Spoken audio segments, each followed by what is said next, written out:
Against cynicism. When fear and collapse demand bitterness, I will not surrender. Hope is not a mood, but a discipline. The stubborn choice to love in the dark. By Elias Winter, August 25th, 2025. Read by an automated voice. Cynicism comes easily in a season like this.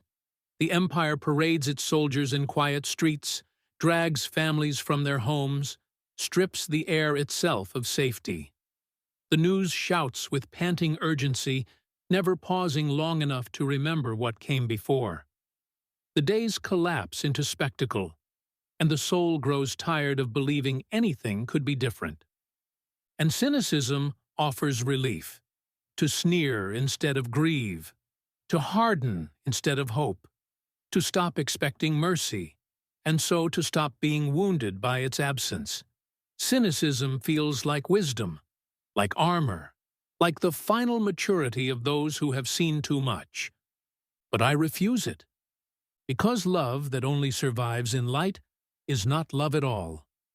The test of love is darkness, and though the empire teaches despair, I will not learn it. Hope is not naivety. It is rebellion. It is the last defiance the machinery of fear cannot crush. Chapter 1. The Temptation of Cynicism. Cynicism is the empire's quietest victory. It does not march in uniforms or bark through megaphones. It seeps into the heart, whispering, "You have seen enough. Stop expecting anything better." And when the heart agrees, the empire has no more enemies, only spectators. We live in a season designed to breed cynics. Soldiers stand watch in streets where crime is lowest, not to protect, but to perform. Families are seized in the night by men who call it law, but no, it is fear. The earth burns hotter, yet those in power dismantle even the frail protections that might slow the fire. The news performs its rituals of alarm, shouting each headline until breathless, never pausing to ask what roots made the disaster inevitable. Everywhere, the lesson is the same. Give up your hope, and you will suffer less. If you believe in justice, you will be mocked. If you believe in mercy, you will be betrayed. If you believe in love, you will be broken. Why not retreat into scorn, into clever despair, into the safety of expecting nothing? Cynicism dresses itself as wisdom. It says, "I am not naive like you. I have grown up. I know the truth." But what it really means is, I am afraid to hope, because hope exposes me again to grief. The prophets of old faced this same temptation. Israel in exile sang the songs of Zion no more, hanging their harps on the willows. The bones lay dry in the valley, and who dared to believe they could live again? Cynicism was the sensible choice, but the prophets refused it. They spoke of a remnant, of breath returning to the slain, of light shining in the darkness. They risked ridicule to keep believing. And Christ himself, nailed beneath Rome's empire, could have cursed, could have spat, could have turned bitter. Instead, he forgave. Not because his killers deserved it, but because love is strongest when it is least deserved. At the edge of despair, he refused cynicism. I write this now because I feel that temptation in my own bones. The headlines tell me the story is over. My own body, stumbling through collapse, tells me that nothing can change. The machinery of fear says, "Give up, harden, sneer." And part of me longs to obey. But I will not. I refuse to let the empire write my heart. I refuse to let despair masquerade as wisdom. I refuse the safety of bitterness. Cynicism is surrender, and I will not surrender. Hope, for me, is not a mood. It is a discipline. It is rebellion. It is the stubborn act of love in the very place where love feels impossible. And if all I can do today is refuse cynicism, then that refusal itself is my act of faith. Chapter 2. The Machinery of Fear. Fear is the empire's most faithful servant. It does not sleep. It does not question. It works without wages, multiplying itself in every mind it touches. And in America, fear is not only present, it is manufactured, rehearsed, broadcast, sold. Watch the news and you will see the theater of fear. The anchor with wide eyes and breathless tone, shouting as if history itself depended on your panic. The endless repetition of sirens, warnings, emergencies. Always the latest breaking story, as if memory itself were a threat. This is not reporting. It is performance, designed to quicken the pulse and weaken the soul. Step outside, and you will see soldiers where none are needed, patrolling quiet neighborhoods, guarding empty courthouses. They are not there to keep order. They are there to teach a lesson. We are stronger than you, and we are everywhere. Their presence is less about protection than about pedagogy. A daily reminder of who holds the guns. Ask the immigrant mother who no longer leaves her home. Ask the child who flinches at a knock on the door. Ask the man who drives to work each day, rehearsing what he will say if pulled over. Rehearsing how not to die. Fear has been placed in their bodies like a second skeleton. And still, the empire says it is not enough.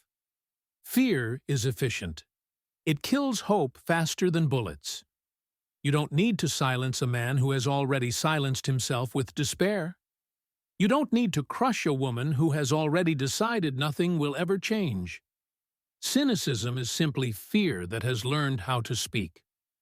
But the machinery of fear does more than terrify. It isolates.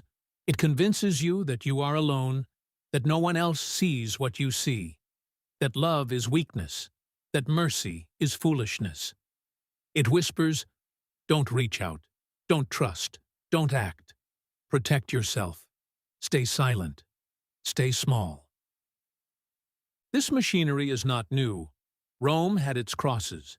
Hitler had his rallies. Every empire builds a stage for fear and then demands that the people play their part.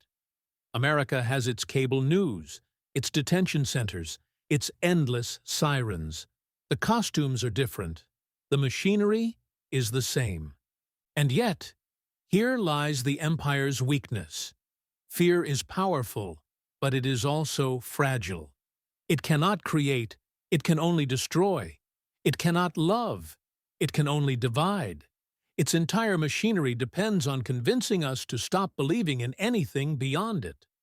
The moment one person says no, the machinery shakes.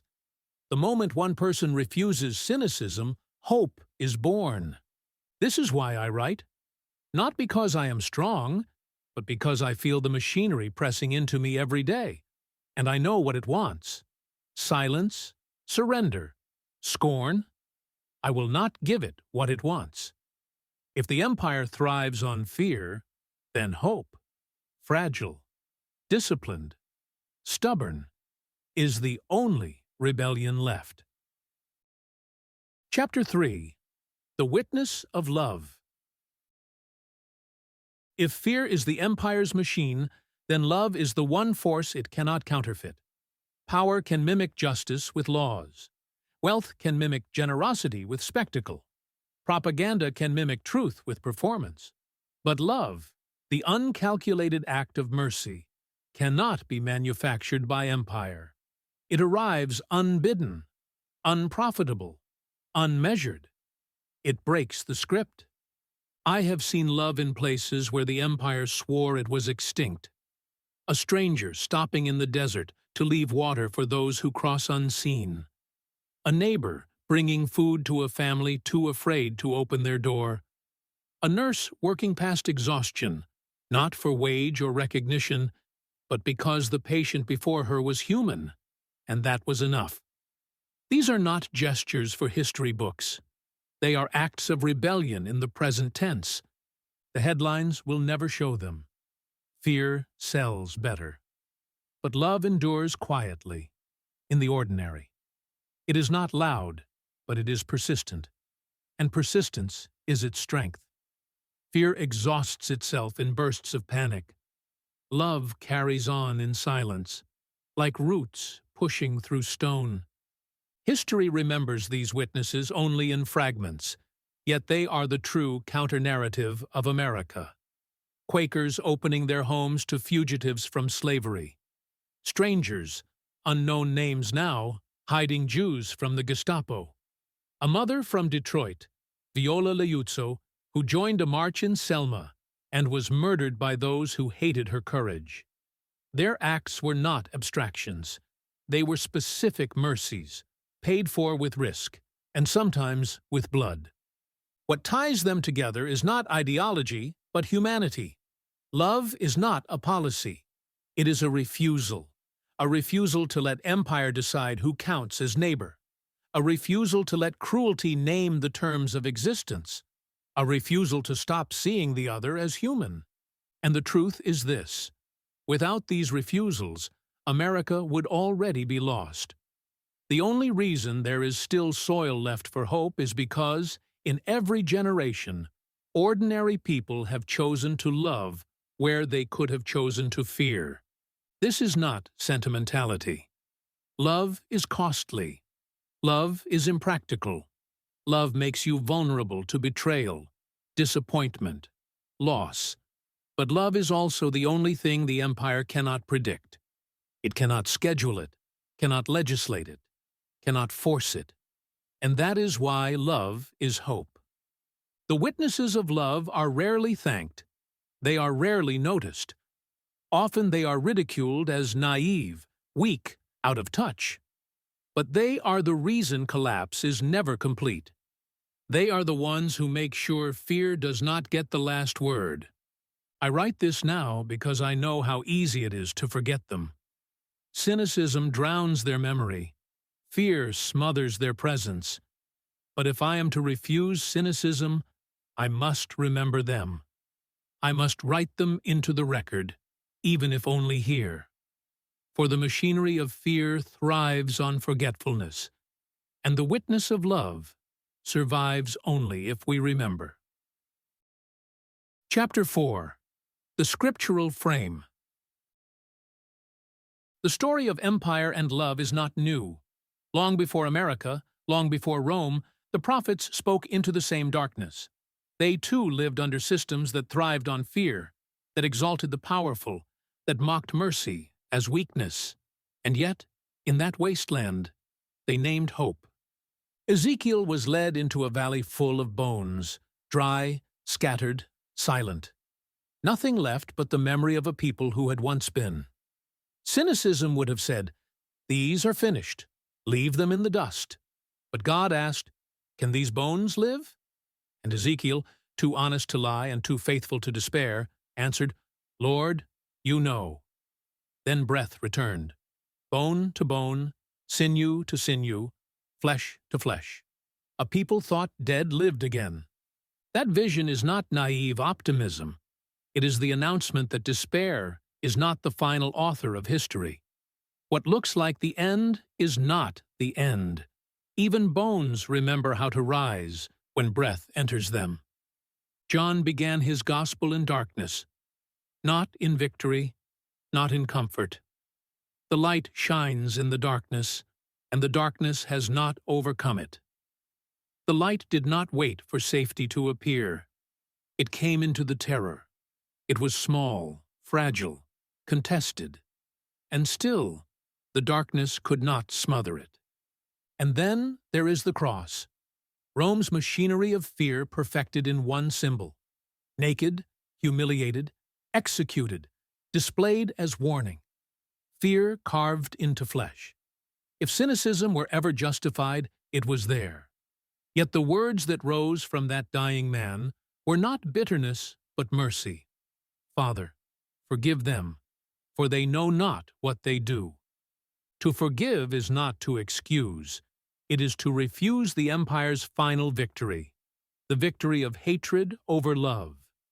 Jesus chose not to become the thing that was killing him. He chose love when everything in him cried for vengeance.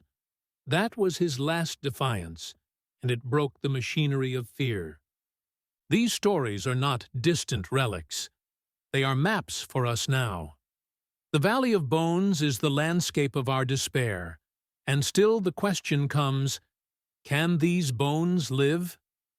The light in darkness is the ember we keep alive when cynicism says it is foolish.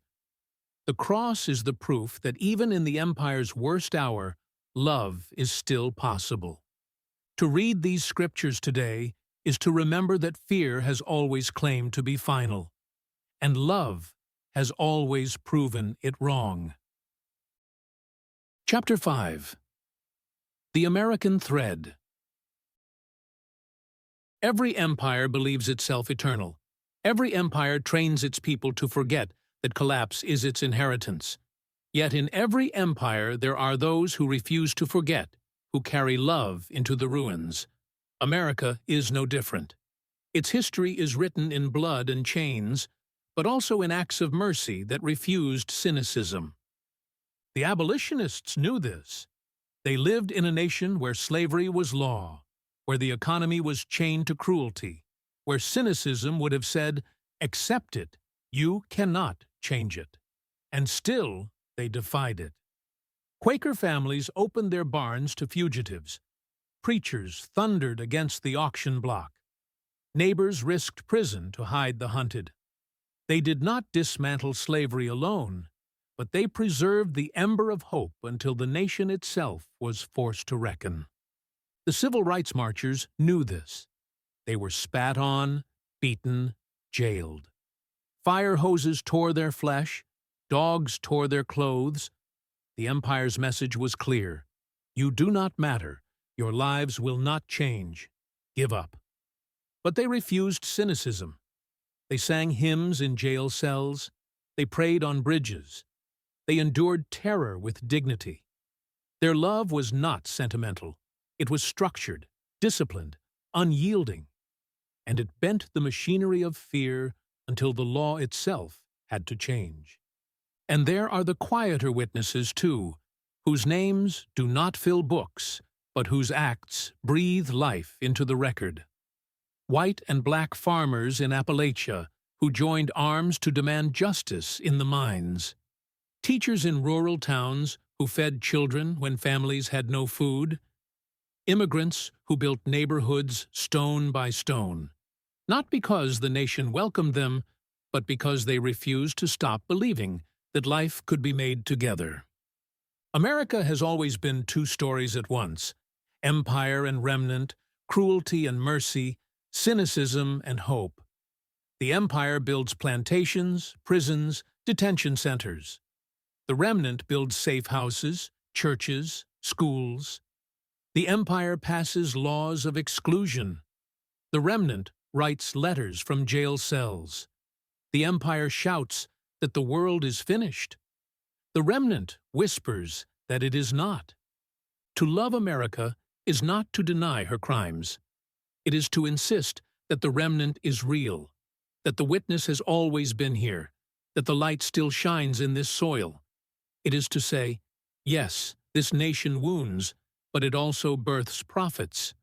Yes, the machinery of fear is strong, but mercy has not been erased. The American thread of love is not triumphalist. It is scarred, fragile, often betrayed. But it is here, and it is enough to keep faith alive. Chapter 6. Hope as Discipline. Hope is not naive. Hope is not sentimental.